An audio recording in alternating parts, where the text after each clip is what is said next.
مرد اور عورت کی نماز میں کیا فرق ہے؟ مرد اور عورت کی نماز میں یہ فرق ہے کہ مرد کے لیے وہ پردہ نہیں جو عورت کے لیے ہے، اور اگر امام بھول جائے تو عورت پیچھے سے اس طرح سے ہاتھ پر ہاتھ مارے گی اور مرد پیچھے مقتدی سبحان اللہ کہے گا۔ اس طرح کے کچھ فرق حدیثوں میں آئے ہیں، لیکن مستقل طور پر جو لوگ فرق بتاتے ہیں کہ عورت کو چاہیے کہ سجدہ یا تو بیٹھ کے نماز پڑھے یا وہ ہاتھ سینے پہ باندھے۔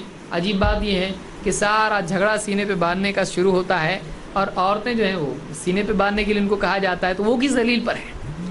ٹھیک ہے بھائی، ناپ کے نیچے باندھنے کی تو دلیل ہے مردوں کے لیے، وہ ضعیف ہے، لیکن ہے عورتوں کے لیے کہاں دلیل ہے کہ وہ سینے پہ باندھے؟ کہاں سے آیا؟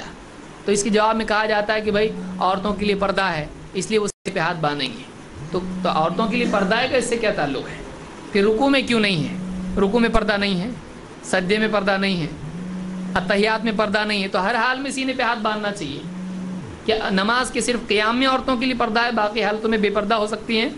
تو اس کی کوئی دلیل نہیں ہے۔ اس طرح کی اوٹ پٹانگ دلیلیں دے کر لوگ کسی مسئلے کو ثابت کرتے ہیں، غور ان کو کرنا چاہیے بولنے سے پہلے، کیونکہ اللہ کے نبی صلی اللہ علیہ وسلم فرماتے ہیں من کان یؤمن باللہ والیوم الآخر فلیقل خیرا او لیصمت، جو آدمی اللہ اور آخرت کے دن پر ایمان رکھتا ہے وہ بولے تو بھلی بات بولے ورنہ چپ رہے۔